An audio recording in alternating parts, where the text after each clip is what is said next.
አዳም ወዴት ነህ ያልከኝ በፍቅር ድምጽ ፈለከኝ። ሲጀምርህ አንዳንድ ምልክቶች ያሳያል። ቅዠት ምናምን፣ አንዳንዴ መንፈራገጥ፣ አንዳንዴ መኝታህን መለወጥ፣ አንዳንዴ አቅጣጫ ትራስህን ማዛባት፣ እነዚህ አንዳንድ ምልክቶቹ ናቸው። ሌሊት መባተት፣ ድንገት መበርገግ፣ የልብ መምታት በየሰዓት እየጠበቀ እነዚህ ጠባያቶቹ ናቸው። አይንህ ላይ ደግሞ በሚቀመጥበት ጊዜ ብዥታዎች፣ አንዳንድ ጊዜ የምታየውን ነገር በመንፈሱ አይን እንድታይ ያደርጋል። የምትመርጠውን ነገር በመንፈሱ እንድትመርጥ ያደርጋል። ውስጥ የህይወት ምርጫ ላይም ሁሉ በስውር ብዙ ነገሮችን ያዛባብሃል። የምትይዘውን በረከት እንድታጣው ይታገልሃል። የጨበጥከው ላይ በአንድ ጊዜ በማታውቀው መንገድ እንዲወድምና እንዲበክን ያደርግሃል። የነካኸው ያየኸው ሁሉ መባረክ ያቅተዋል። ደሞዜ የምትለው ነገር ላይም ምንም ውስጥ እንዳይገባ አድርጎ በረከት አልባ ያደርግሃል። ይሄ በስውር የሚገባው መንፈስ ነው። በስውርም የሚሰልቡህ አሉ፣ በስውርም የሚነጥቁህ አሉ። እግዚአብሔር በስውር የሚያይህ ከሆነ በግልጽ ይህንን ጠላትህን እንድትቋቋም የሚያግዝህ ታዲያ የዕለት አምልኮት ሲኖርህ ነው። ጠዋት 21 ማታ 21 ስብሐት ለአብ ስብሐት ለወልድ ስብሐት ለመንፈስ ቅዱስ ሃሌሉያ ለአብ ሃሌሉያ ለወልድ ሃሌሉያ ለመንፈስ ቅዱስ እያልክ ሰግደህ ወይ 27 ሰግደህ ስትወጣ እጅህን ወደ እግዚአብሔር ስለዘረጋህበት እጅህ የነካው ነገር ሁሉ ተባርኮ ይውላል። እየሰማችሁ ነው? ተባርኮ ይውላል። በቃ የምትጽፍም ከሆነ የምትጽፈው መልካሙን በጎውን ለአንተ የሚሆነውን ነው። እንዲህ ያላመለክበት እጅና ያልሰገድክበት ጉልበት ሁል ጊዜ በስውር ለሚያይ ጠላት እጅ ውስጥ ይገባል። ማታም ደግሞ ዝም ብለህ መተኛት አይደለም። በስውር ለሚያይባትህ እንደዚሁ ክብር ምስጋና ይግባ ብለህ ሰግደህ በርከክ ብለህ ጸልየህ ቅዱሳንን አመስግነህ የመላእክት እርዳታን ጠይቀህ በስውር ነው የሚያዩት። አንተ የምታየው ዓለማዊውን ነው። እነሱ የሚያዩት ጥልቁንም ከውስጥም ከላይም ከውጭም ነው። አይናቸው ብርሃናዊ አይን ነው። ኤክስሬ እንኳ አለን አይደል? እንደኛ በአቅማችን ይሄው ኤክስሬ አለ አይደል? ስትፈልግ ኩላሊት ስትፈልግ ሳምባህን የሚያያል አይደል? ይሄኛው ይሄ በሰውኛው ነው። ግን ነፍስህን አያይም እሱ፣ ወይም ሰይጣንን አያይም። ሚሊዮን ሰይጣን እያለ ኤክስሬ ውስጥ ብትገባ ሚሊዮን ሰይጣን አይታይም። የሚታየው ያንተ ስጋ ነው። ይሄ ስጋው ብቻ ነው። እና በውስጥ ግን ብዙ ጠላት አለ። ያንን የሚያጠቃልህ በስውር የሚያይባትህ ነው። በስውር የሚያይባትህ በግልጽ ጠላትህን ይዋጋልሃል ማለት ነው። እዚህ የምታየው ሁሉ በስውር የገባ ነው እንጂ ሲገባ እኔ ገብቻለሁ ያለ ሰይጣን የለም። እኔ ያስኩት ያለ የለም። ግን ጸሎት ቤት ካለህ መንበርከኪያና መስገጃ ካለህ ሲገባም ታውቀዋለህ። አሁን ብዙዎቻችሁ ቅዱስ እስጢፋኖስን የምታስቡት የምታስታውሱት ወር በገባ በ17 ነው። ጥር 17 ይከብራል። ዛሬ ደግሞ ጥር 1 ቀን ቅዱስ እስጢፋኖስ ይከብራል። ጥር 17 በዓለ ሲመቱ ነው።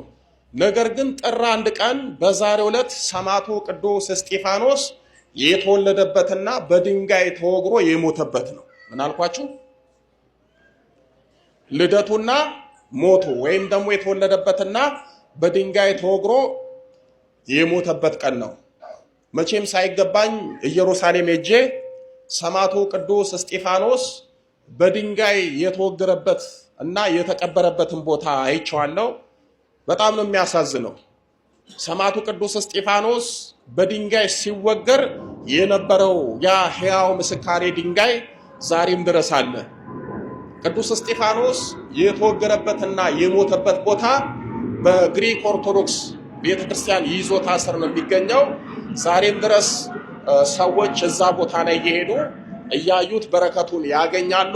እሱ ብቻ አይደለም፣ ቅዱስ እስጢፋኖስ ተወግሮ የሞተበት አጽሙ ያረፈበትን ቦታ እዛ ሆኖ ነገር ግን ተሰውሮ በክብር ተቀምጧል ማለት ነው። እንግዲህ ቅዱስ እስጢፋኖስ ለስም አጠራሩ ክብር ምስጋናና ስግደት የሚገባው ጌታችን መድኃኒታችን ኢየሱስ ክርስቶስ በዕለተ ዓርብ በሚሰቀልበት ሰዓት አይሁድ ሲሰድቡት ሲገርፉት በሰው ሕሊና በመላእክት ልቦና ሊታሰብ የማይችለውን ጽኑ መከራ ሲያደርሱበት ጌታችን መድኃኒታችን ኢየሱስ ክርስቶስ አቤቱ የሚያደርጉትን አያውቁምና ይቅር በላቸው ብሎ ወደ ባህሪ አባቱ ወደ እግዚአብሔር አብ ይቅርታን በወቅቱ ለወገሩት ግፍ ላደረሱበት ሰዎች ለምኗል። ሰማዕቱ ቅዱስ እስጢፋኖስም የጌታችን የመድኃኒታችንን የኢየሱስ ክርስቶስን አሰረ ፍኖት ተከትሎ በድንጋይ ለሚወግሩት፣ ለሚደበድቡት፣ አናቱን ለሚያፈርሱት፣ ደሙን ለሚያፈሱት በወቅቱ ለነበሩት ለነዛ ለጨካኝ ሰዎች እንደዛ አይነት ጽኑ መከራ ሲያደርሱበት ሰማዕቱ ቅዱስ እስጢፋኖስ የጌታችንን ቃል ሰምቶ ነበርና እንደኛ እንደው ክርስትና ሕይወቱ የከንፈር ሳይሆን የንግግር ሳይሆን የተግባር ስለነበረ እንደዛ ለሚወግሩት፣ ሞት አፋፍ ለሚያደርሱት፣ ወደ ሞት ጎዳና ለሚወስዱት ለነዛ ለአይሁድ አቤቱ ጌታ ሆይ የሚያደርጉትን አያውቁምና ይቅር በላቸው ብሎ ቅዱስ እስጢፋኖስ ጸለየ። ነገር ግን ቅዱስ እስጢፋኖስ በድንጋይ ሲወግሩት ጌታ ሆይ ድረስልኝ ፍረድልኝ አላለም። ወይም ደግሞ እኔ ወንጌል ስላስተማርኩ ያንተን ወንጌል ለዓለም ስላዳረስኩ ምንም በደልና ጥፋት ሳይኖርብኝ ስምን ተሸክሜ ወንጌልን ይዤ እንዴት እንዲህ አይነት ጽኑ መከራ ያደርሱብኛል? ስለዚህ ጌታ ሆይ ናውረድ ናፍረድ አላለም። ይልቁንም በዛ በሞት መካከል ሆኖ ቅዱስ እስጢፋኖስ አቤቱ ጌታ ሆይ የሚያደርጉትን አያውቁምና ይቅር በላቸው አለ። አሁን ይሄ ለኛ ይቻለናል? ለሚበድልን፣ መከራ ለሚያደርስብን፣ ለሚገፋን፣ እስከ ሞት ለሚፈልገን ወይም ደግሞ የሞት መከራ ላመጣብን ሰው ምሕረትን ይቅርታን አንለምንም። እንደውም የምንለምነው ጌታ ሆይ ፍረድልኝ፣ ይሄንን ሰው ድፋልኝ፣ የእሷን ነገር አሳየኝ ብለን የምንለምነው ምሕረት ሳይሆን መቅሰፍት ነው። ሰዎች በምሕረት ውስጥ ብዙ ነገር ያገኛሉ።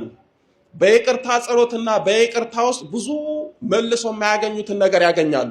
ለምሳሌ ሰማዕቱ ቅዱስ እስጢፋኖስ በዛሬው ዕለት በድንጋይ እየተወገረ አቤቱ የሚያደርጉትን አያውቁምና ይቅር በላቸው ብሎ ቅዱስ እስጢፋኖስ ሲለምን ይሄንን የይቅርታውን ጸሎት አይቶ ተመልክቶ ጌታችን ገርሞት ሚስጥረ ሥላሴን ገለጸለት። ምን ገለጸለት? ሚስጥረ ሥላሴን ገለጸለት። አይሁድ ቅዱስ እስጢፋኖስን በድንጋይ ይወግሩታል፣ አናቱን ያፈርሱታል፣ ደሙን ያፈሱታል። እሱ ግን በዛ ስቃይና መከራ ውስጥ ሆኖ ጌታ ሆይ ይቅር በላቸው እያለ ለወጋሪዎቹ፣ ለደብዳቤዎቹ፣ ለገዳዮቹ ጸሎት ሲያደርግ ቀና ብሎ ሲመለከት አጋዕዝተ ዓለም ሥላሴን በአንድነት በሶስትነት ተመለከተ። ይሄንን የሰማይ ምስጢር ሲመለከት ያ ይደርስበት የነበረውን መከራ ሁሉ ረሳው። ሥላሴን እየተመለከተ ሥላሴን እያየ ወይም ደግሞ የሰማይ ምስጢርን ተመልክቶ እያጣጣመ በዛችው ነፍሱ ከስጋው በዛሬው ዕለት ተለየች። ሰዎች ፈተና መከራ ሲደርስባቸው መከራ ላደረሱባቸው ሰዎች ምሕረትን ይቅርታን ከለመኑ ይሸለማሉ። እንደ ቅዱስ እስጢፋኖስ ምስጢርን ያሉ በሰማይ ይሾማሉ። ስለዚህ እግዚአብሔር በጊዜው ጊዜ የሚፈርደውን ይፈርዳል። እኛ ፍረድ ሳንል ራሱ በራሱ ጊዜ ይፈርዳል። ነገር ግን ቅዱሳን አባቶቻችን ክብር የሚያገኙት በምሕረትና በይቅርታ ውስጥ ነው። ብዙዎቻችን በአሁን ጊዜ ጸጋ በረከት የምናጣው ከእግዚአብሔር ጋር በቀላሉ መገናኘት የሚቸግረን ችግርም ፈተናም በደልም ሰዎች ሲያደርሱብን ጌታ ሆይ ይቅር በላቸው እመቤቴ እንደው ለንስሐ አብቂያቸው አንልም። እንደው አንቺ እያለሽ አንተ እያለህ እኔንም አትሰሙም ለምን አትፈርድልኝም? የምሕረት ቦታ መተን የምንለምነው ምሕረት ሳይሆን መቅሰፍት ነው። እዚህ መተን እንደው ለንስሐ አብቃው ማረው ከማለት ይልቅ እንደው ጌታ ሆይ ግደለው። አንዳንዶቻችን ሰውየው አልሞት ሲለን ዘብር ገብርኤል ሄደን መቋሚያ የምናዘቀዝቅ ሰዎች አሉ። እንደው እኮ ይገርማል። ለሞት ዘብር ገብርኤል የሚሄዱ ሰው አሉ። ወይም ደግሞ ሰው ለማስገደል የኛን ጠላት ጽዋችን ሲሞላ ጽዋው ሲፈስ የሚፈርደው እግዚአብሔር በራሱ ጊዜ ይፈርዳል። ነገር ግን አስቀድመን ፍረድልን የምንል ከሆነ በረከትና ጸጋ እናጣለን። እንደው ይገርማችኋል። በዚህ አጋጣሚ ጥር 12 ቀን የሚከብረው አንድ ሰማዕት አለ። ብዙዎቻችሁ ላታውቁት ትችላላችሁ። መቼም እኛ ሰማዕታትን የምናውቃቸው የሚታወቁትን ነው። እነ ቅዱስ ጊዮርጊስን እነ ቅዱስ መርቆሬዎስን ነው። ነገር ግን በቤተ ክርስቲያናችን እጅግ በጣም የሚወደድ ብዙዎቻችን የረሳ ነው ታላቅ ሰማዕት አለ። ያም ሰማዕት ሰማዕቱ ቅዱስ ቴዎድሮስ በናድሊዮስ ይባላል። ይህ ሰማዕት ምስራቃዊ ነው። እጅግ በጣም ገድለኛ ነው። በዲዮቅልጥያኖስ ዘመን ነበረ መከራ ተቀብሎ የሞተው። ወይን አምባ ያለው ብዙ ጊዜ ስለዚህ ሰማዕት ነግሬያችኋለሁ። የምታውቁ ሰዎች ብዙ አላችሁ። እና እኔ ሁሉ ጊዜ እሱን ገድል ሳነብ በእውነት አሁን እኔ እንደ ቅዱስ ቴዎድሮስ በናድሊዮስ ብሆን እንደዚህ አይነት መከራ ላደረሰብኝ ሰው በእውነት እንደው ለዛውም ታውት ራሱ ጌታችን መጥቶ ጠላቶችን ላጥፋል ሲለኝ እንዴ ከምድረ ገጽ አጥፋልኝ እንጂ ተውልኝ እንዴት እላለሁ። አንዳንድ ጊዜ ቅዱሳንን ተአምርና ገድል ስንሰማ በጣም ትዕግስታችንን ይፈታተናል። በእውነት እነዚህ በምድር የሚኖሩ ስጋ የለበሱ መላእክት ናቸው እንጂ ስጋን የለበሰ ፍጡር የሆነ ሰው ይሄንን ሊያደርግ አይችልም። ቅዱስ ቴዎድሮስ ምንድነው ያደረገው? ያለ ጥፋቱ በንጉስ ፊት ቀርቦ ተከሰሰ፣ ተወቀሰ።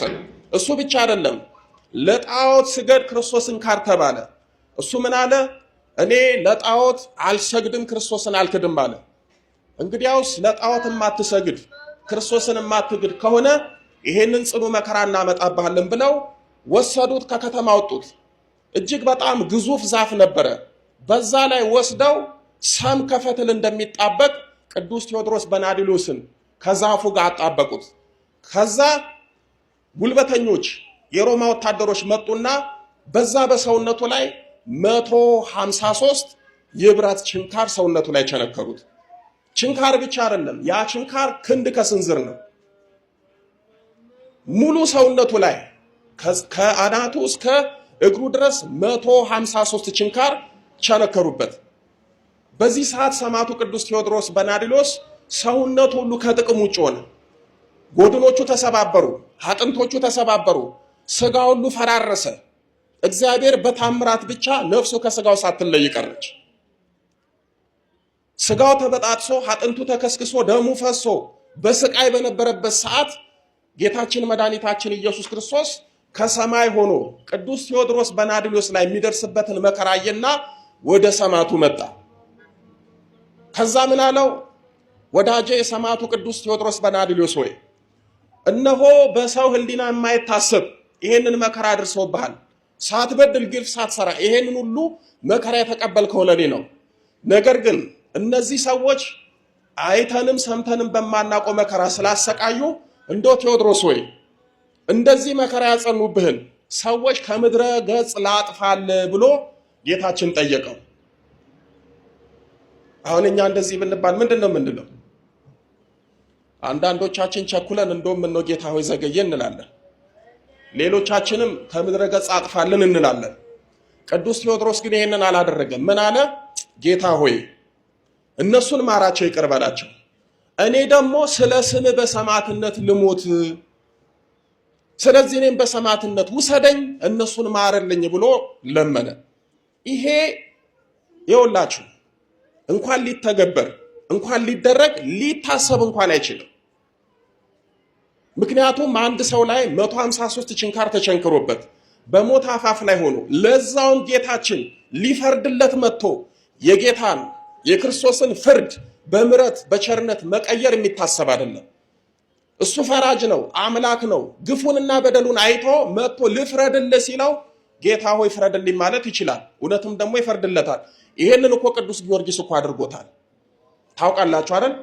ቅዱስ ጊዮርጊስ እኮ ሚያዝያ 23 መከራ በሚቀበልበት ሰዓት 70 ነገስታት ቅዱስ ጊዮርጊስን ከአንድም ሁለት ሶስቴ ገሎት በታምራት ተነስቶ ወደ ኢድራስ ተራራ ወስደውት አንገቱን በሰይፍ ቆርጠው ሊገሉት ሲሉ እኮ ጌታችን መድኃኒታችን ኢየሱስ ክርስቶስ ተገለጸለት።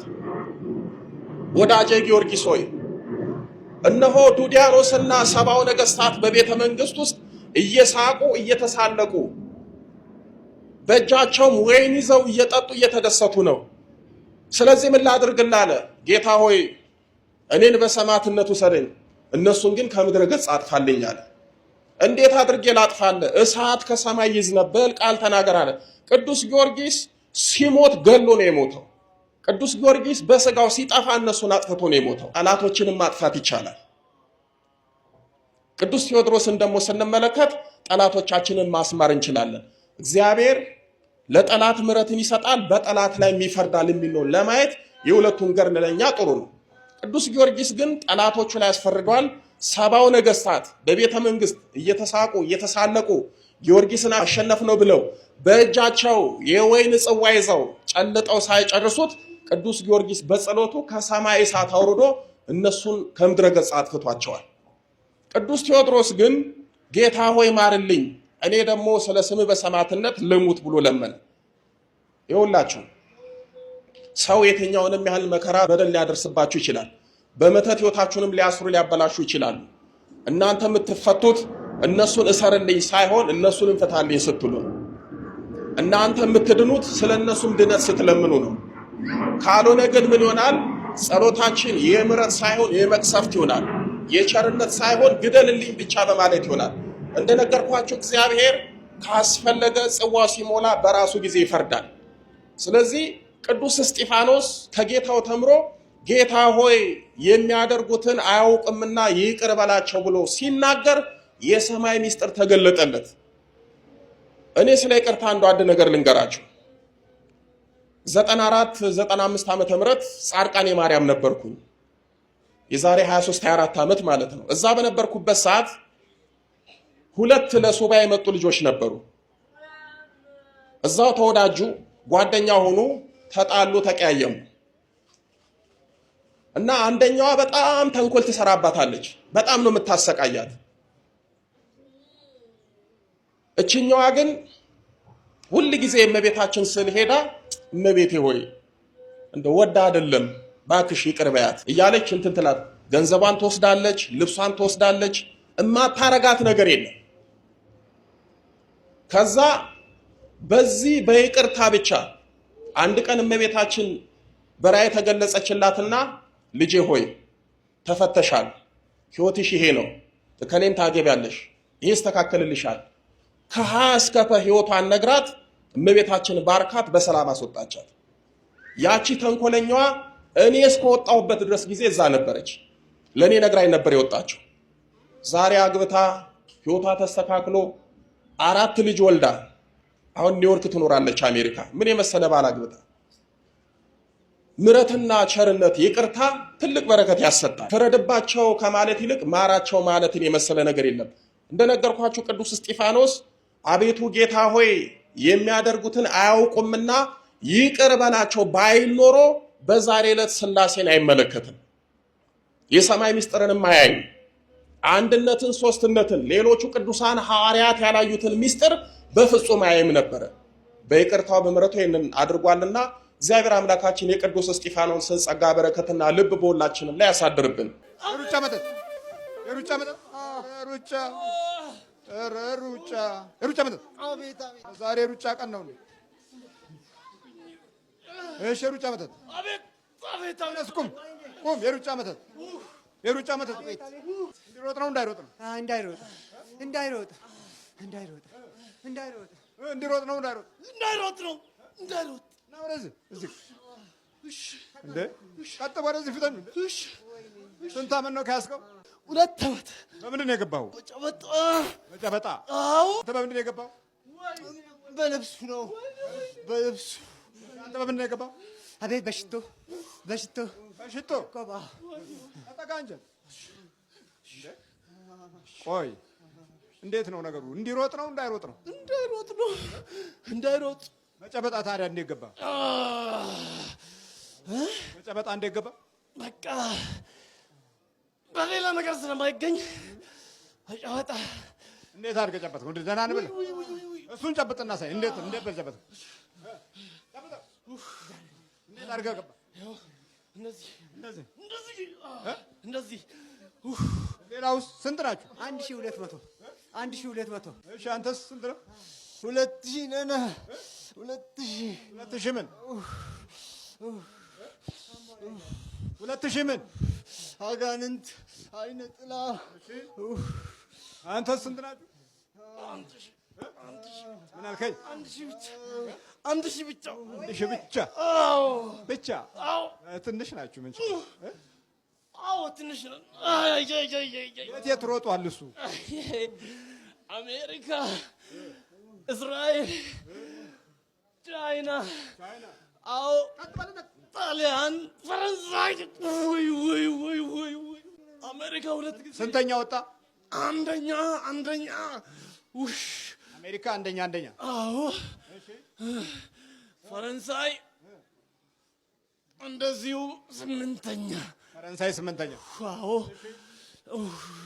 ቻይና አልቻለም። ቻይና አልቻለም። አዎ ጣሊያን አንደኛ። ጣሊያን አንደኛ። አዎ ሁለተኛ ጣሊያን ከእንደገና ሁለተኛ። ጣሊያን እንደገና ሁለተኛ። አዎ እንደዚሁ ስምንተኛ ጣሊያን። ጣሊያን ስምንተኛ እንደገና። አዎ እንደዚሁ እስራኤልም ደግሞ ነበር አልቻለም፣ አቋረጠ። ለምንድን ነው ያቋረጥከው? አልቻለማ። አልቻለም። እናንተ ነው? አዎ እንዴት አደረጋችሁ? ኪሎ ጨምረንበት። ለምን ኪሎ? 66 ኪሎ ገብቶ እንዴት ሩጥ። አውቀን ነው ይሄንን ያደረግነው። ለምን ኪሎ ጨመርክ? እንዴ ምን እናርክ? እዛ ሪከርዱን ሰብሮ ነበር። እዛ ለመጀመሪያ ጊዜ ከ1 እስከ 5 የወጡት ሪከርድ ሰበሩ። እዛ ማን ይባላል? ቱ ነበረ። ስሙ ማን ነው? በሩጫ ስሙ የሚጠራው ተሾመ ገላና። ተሾመ ገላና።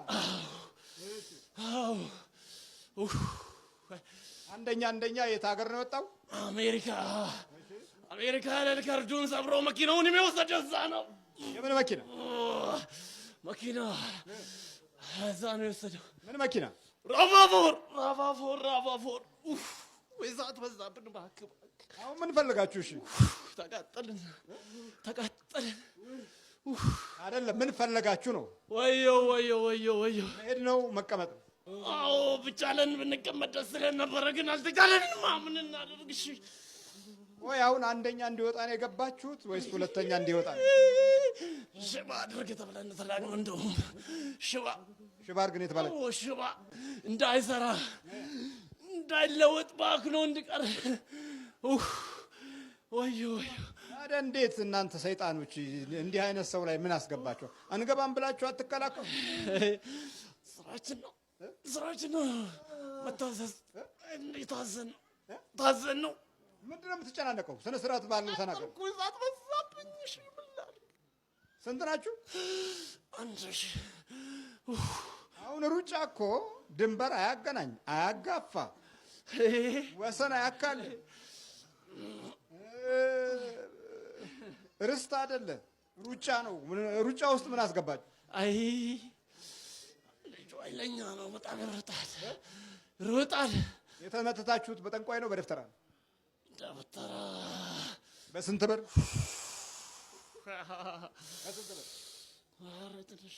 በስንት ብር? 1000 ነው። 1000 ብር ብቻ። ምን 1000? ምን 1000 ብር? 1000 ብር ብቻ? አዎ። ስንት ሀገር አቋርጦ ሮጦ የሚመጣውን በ1000 ብር? አይ ኧረ ትርክ ምርክ ሁላ ነው። አይ ትርክ ምርክ ከሆነ እኛ ያዘዘን እኮ ዝም ብሎ ነው። ጉልበት እንድትወስዱ ነው ወይስ ማደናቀፍ ብቻ ነው? ማደናቀፍ ብቻ ሳይሆን ጉልበትም በሰው እድል መጠቀም። በድሉ? አዎ በድሉ መጠቀም ነው ወይስ እንዴ? አልገባኝም። በድሉ ማለት በድሉ መጠቀምና እሱ ሽባው ነው እንቀመጠኛ እንድንሰራ። እንዴት ነው ሲሮጥ የምታደርጉት? እስቲ ሲሮጥ እንዴት ነው የምትይዙት? ያሳከክን። እስቲ እንዴት ነው? እስቲ እንዴት ነው? አሳዩ። እንዴት ነው የምትጎትቱት? ልክ እየሮጠ ሳለ ማሳከክ እዚህ። አዎ። የቱ ጋር ነው የምታሳከኩት? ይሄን ትከሻ ግጥም አድርጎ መያዝ። ይሄንን እሺ፣ ሲሮጥ እስቲ ያዙትና አሳዩኝ። ይኸውልህ እስቲ ሲሮጥ እንዴት እንደምትይዙት።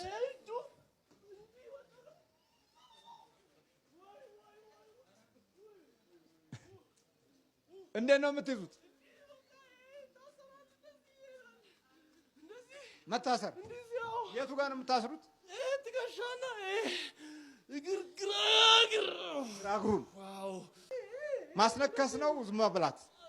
መብላትና ከዛ በኋላ ጎንበስ ብሎ ሲያክ ከዛ በኋላ በቃ ከዛ ትከሻውን ስንይዙ ግጥምልና አቋርጦ መውጣት ይወጣል። ስንት ጊዜ አቋርጦ ወጣ? አረ ዘንድሮማ ምኑንም አልሮጠም። ምኑንም እንዳለ ቻይና 3ቱን ጊዜ አቋርጦ ወጣ። ለምን አቋረጣችሁ? ታዲያ ወገብ ይዘን ትከሻ ይዘን እግር ይዘን ታዲያ እንዴት እንዴት ይሩጥ? ስራችን ምንድነው? እና ስራችን ምንድነው? እና ምንድነው ስራችሁ? እንዴ ማሰር፣ ከዛ በኋላ እጅና እግር ማደንዘዝ፣ ከዛ ቀጥ። ይሄ ነው በቃ ቀጥ ነው። ቀጥ። ለምን ግን ለምን? በጣም ይፈጥናል። በቃ ይሩጣ ታዲያ ይሩጥ።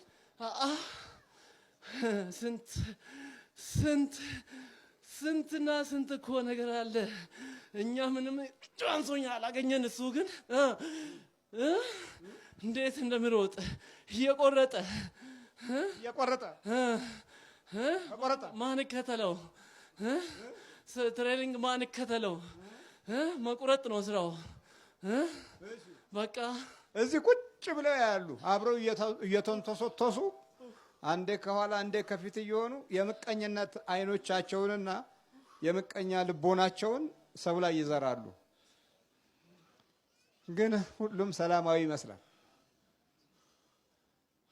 በውጭው ሲታይ ሰላማዊ ነው። ሁሉም ሰላማዊ ነው። በጎ ይመስላል። በአንደበት ሲታይም ጥሩ ሰዎች የሚመስሉ አሉ።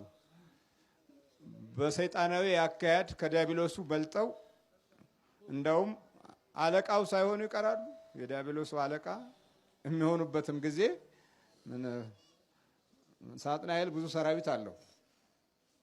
እሺ በቃ አሁን ደስ ይላችኋል እሱን እንዲህ በማድረጋችሁ? እንዴ በቃ ስንት ዓመት ጎተታችሁት? ከሩጫ በቃ መኪና ጋር ወሰደ በኋላ አንድ ሩጫ ብቻ። በቃ ምን ከወሰደ በኋላ? ይሄ መኪና ከወሰደ በኋላ። የቱ ነው መኪናው? እዛ ጋ ነው ያለው። ምንድን ነው እሱ? ራባፎር ተሸልሞ ነው? የት ነው የተሸለመው? አሜሪካ። ታዲያ ቢሸለም ምን አለበት? ታርጌቱ ብዙ ስለሆነ ማሰናከል ነው። መቼ ነው የተባረኩ ሰዎች የሚወለዱት? ለሰዎች በጎ የሚያስቡ መልካም እድገትንና ጥሩ ቤተሰባዊ ጠባይ ያለው ሰው መቼ ነው የምናገኘው? እሺ የት ሮጧል እሱ? ሲንጋፖር። እሺ ሲንጋፖር ስንተኛ ወጣ? ወደዚህ ጋር አልቻለም ሲንጋፖር ላይ። እሺ ሌላስ ሀገር? ባህሬን ሮጧል፣ እዛ አሸንፏል። የት? ባህሬን። አዎ ስንተኛ ወጣ ባህሬን? አንደኛ ነው። አንደኛ ባህሬን። ሌላስ? እዛ ብቻ ነው። ከዛ በኋላ ማቆም ነው። እንዴት አቆማችሁ? አዎ ክለብ ሁሉ ነበረው ራሱ አቋቋመው። ሌላም አካውንታንት ነው። በዛ ላይ አዲስ አበባ ዩኒቨርሲቲም ተምሯል። ዩኒቲ ተምሯል። ዲፕሎማ አለው።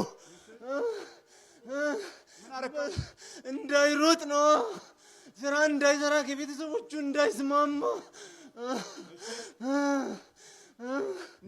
አዎ ከጓደኛው ጋር እንዲለያይ 9 ዓመት አብሯት የኖረው ብቻውን ነው አሁን የሚኖር። ከጓደኛው ጋር ተጣልቷል። አሁን ደግሞ እንደገና እዚህ ከመጣን የታረቀው። ስንት ዓመት ነው ከተመተት? ወደ 8 ዓመት ይሆናል። እሱ ላይ እንዳይሮጥ ብቻ ነው፣ ስራ እንዳይሰራ። ቤተሰቦቹ ይኸው እነሱን ሊያግዝ ሄደው እዛ ክፍለ ሀገር ራሱ ትቶ መጣ። ምን ነው በጣም ጠልተነው ነበር። መጥፎ ተግባር ቢያደርገው ብዬ ተጣልቼው ነበር። አሳዝኖኝ ነው። ተጣልተው ነበር? ተጣልቼው ነበር። ለምን? ከኔ ባህሪ ጋር አይሄድም ብዬ ተጣልቼው። ሯጭ ነህ አንተም? ሯጭ ነኝ። ሯጭ ነው የምለውን መከረውን አይሰማኝም። መጥፎ ቦታዎች ነው የማየው። እንደዚህ ሆኖ አይመስለኝም። እንደዚህ እንደታሰረ አታውቅም? አውቆ ነው የሚመስለኝ። አውቆ ነው። ይጸልያል፣ በጣም ነው የሚጸልየው።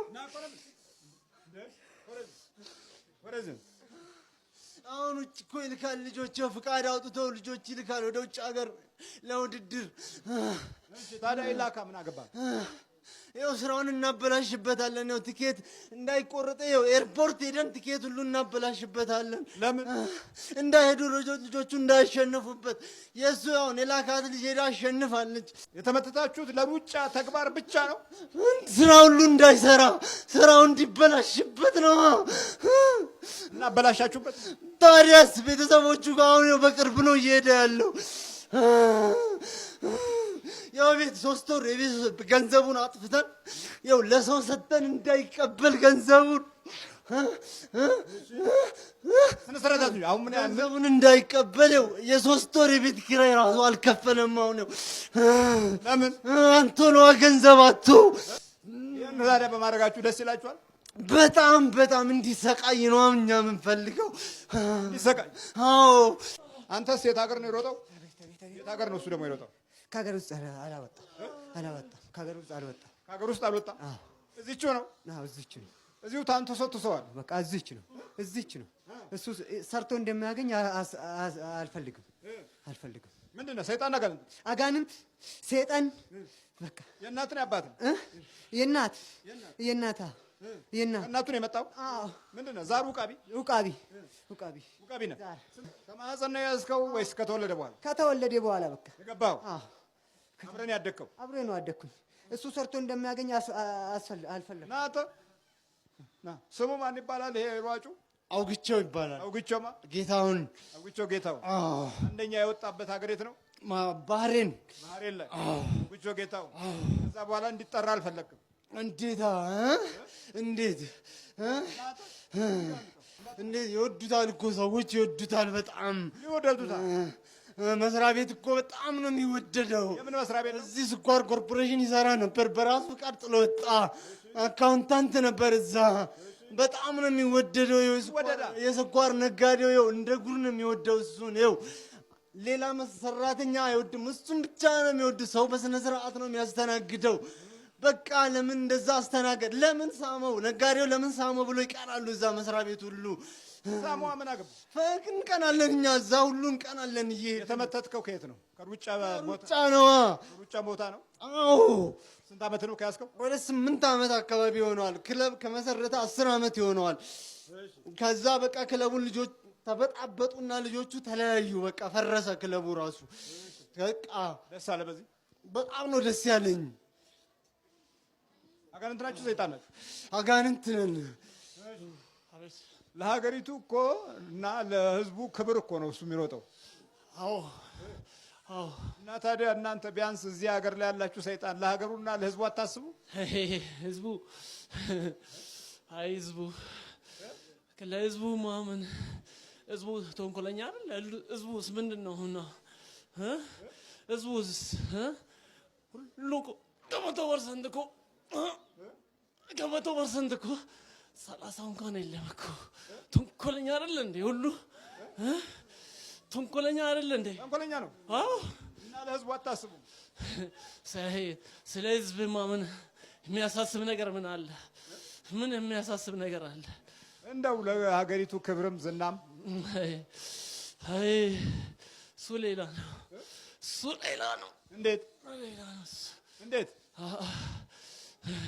ስለ ሀገር የሚጨነቁት ብዙዎች አሉ፣ ግን የለም እኛ ጋር። እናንተ ጋር ስለ ሀገር መጨነቅ የለም?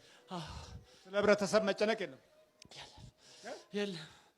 ስለ ህዝቡ ስለ ሀገሪቱ አትጨነቁ? ኧረ የራሳቸው ጉዳይ። እንዴት? በቃ እንዴ ይጸልዩዋ። ስለ ሀገርም ስለ ህብረተሰብም መረጃ ያለው ከእግዚአብሔር አምላክ ቤት ውስጥ ነው።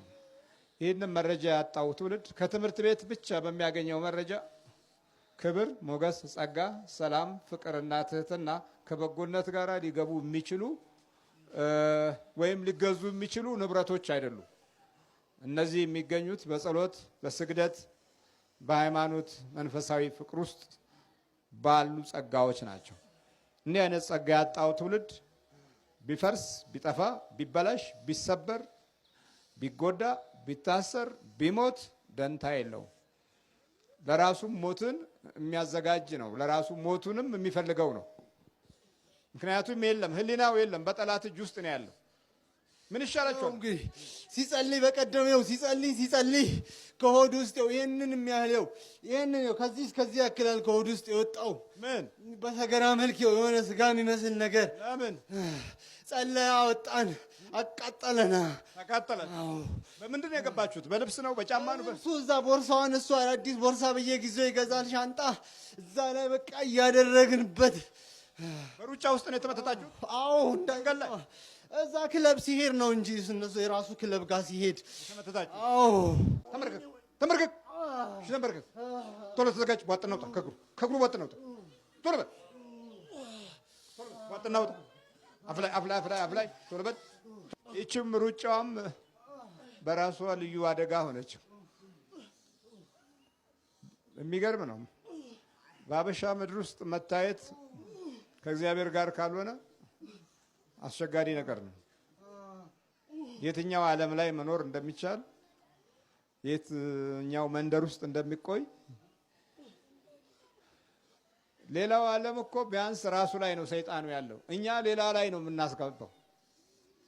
ይሄ ሌላው ሀገር ብትሄዱ በቃ መተቶቹ በጣም ትንንሽ አካባቢዎች ላይ ነው፣ ግን ሁሉም አለበት፣ ሁሉም ኖሮበት፣ ግን ራሱን ሰውየውንና ቤተሰቡን ነው የሚያጠፋበት እንጂ እንዲህ ሌላውን የማጥፋት ባህሪ እኛ ጋር ነው ያለው።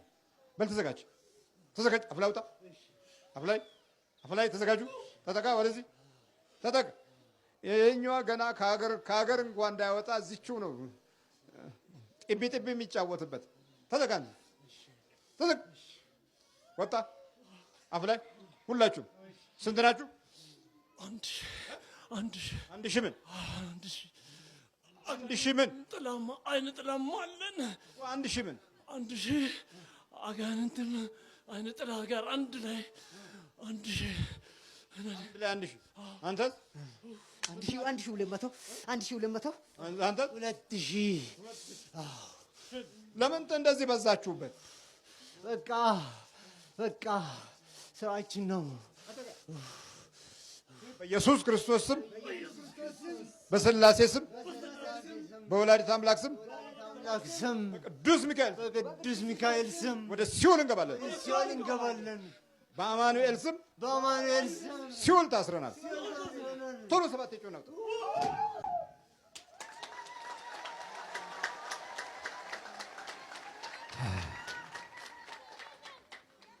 የሩጫ መከራ በአይን በማይታዩ መንፈሶች ተጠልፎ መዘግየት፣ መቅረት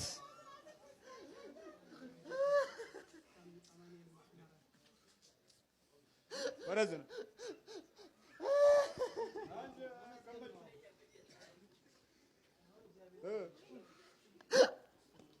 ምን ሆንክ? ያለምኩት ነገር የለም።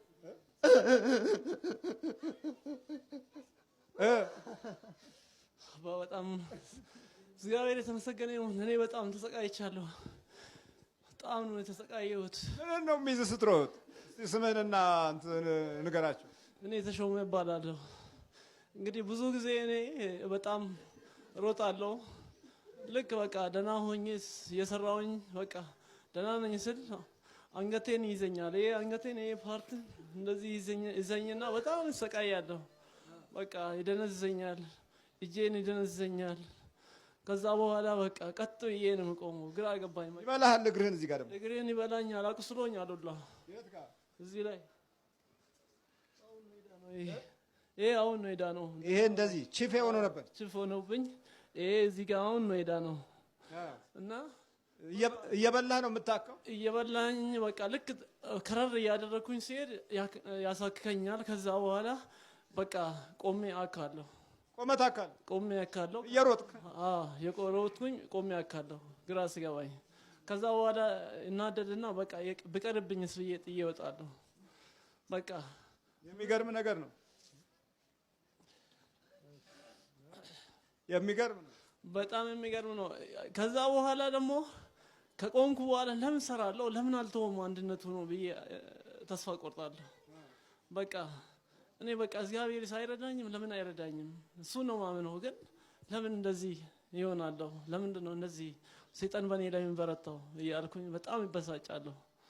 የሆነ ወቅት ላይ አንድ ይሄን መኪና ከተሸለምኩ በኋላ በጣም ብዙ ገንዘቦች በሉኝ ሰዎቹ እና ወደ $62,000 ነበር እዛ ላይ የተሸለምኩት። ከዛ ውስጥ ግን አንድ $2,000 እና ይሄን መኪና ብቻ ነው የወሰድኩት። ከዛ በኋላ በቃ ነገሮች ሁሉ ተበላሻሸብኝ። በቃ ገንዘብ ለምን አሰጡኝም ብዬ ኤርፖርት ድረስ እሱ ወደ አሜሪካ እያበረረ ነበር ሄጄ ያናገርኩት። ነገር ግን በቃ ቆይ ተሾመ እስኪ እናስተካክላለን ምናምን እያለኝ ከዛ በኋላ እንትን አለ። ከዛ በኋላ ሁሉ ነገር ተበላሻሸብኝ። ሩጫውንም በቃ አልሰራም አልኩ። ወደ ቤት መግባት ሁሉ አቆምኩኝ። ቆመ በቃ ሁሉም ነገር። አንተስ እንዴት ነው ሩጫ? እግዚአብሔር ይመስገን ደህና ነኝ። ብዙ ስራ ነው የምሰራ የነበረው እና በቃ ሁሉ ነገር እየቀደመ ከፊት ያበላሽብኛል። የምሰራውን ነገር ከቤተሰቦቼ እንዳልስማማ ያደርገኛል። ሄድኩ ክፍለ ሀገር እንኳን በቃ ይቅር ይሄ ሩጫ ብዬ እንደውም ቤተሰብ ላግዝ ሄድኩኝ። ከዛም አመጣኝ እዚህ በቃ ሊያሰቃየኝ። የሚገርም ነገር ነው። ቤተሰቦቼ ገንዘብ አላቸው እነሱ እንኳን እኔን አገር መርዳት የሚችሉ ናቸው እና በቃ ብዙ ነገር ነው የሆንኩት። አቤት እግዚአብሔር ይመስገን ብቻ ያደረገልኝ ለኔ ለእናንተም ይድረስላችሁ። መድኃኔዓለም እመቤቴ ለእናንተም ተስማችሁ። እኔ ምንም አልናገርም። አሁን ከሱ ጋር ሁሌንም በአጋጣሚ ተጣላን፣ ልንጋደል በቃ እኔ ሊገል መጥቶ ቤት ሁሉ ፈልጎ አጣኝ። እሱ ለምን በቃ የሆነ ገንዘብ ወስጄ ነበር ከሱ ጋር። ያንን ገንዘብ ካላመጣ ብሎ እሱ ደግሞ በቃ የሱ ጓደኛ አለ እሱ ነው እንደምንም ብሎ አረጋግቶ። ኧረ በስመ አብ ና እስቲ የመንፈስ መሆኑን አንተ አልገባህም? በፍጹም አልገባኝም። ብልግና ዝላለነት ነው የሚመስለኝ። ስመክረው አይሰማኝም፣ ግን ይጸልያል። በ24 ሰዓት 3 ጊዜ 4 ጊዜ የሚጸልየው ግን አሁን ውስጤ ተሰብሯል። እርሶ ብቻ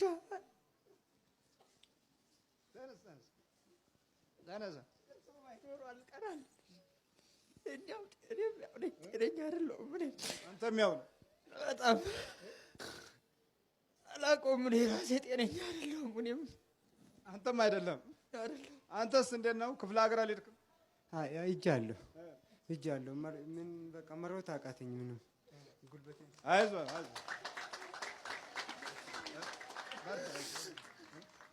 እድሜና ጤና ለእርሱ ሁሌም በርቱ ሄዱ በርታ። አንተ እግዚአብሔር እድሜ ጤና ይስጥህ አባ። እሺ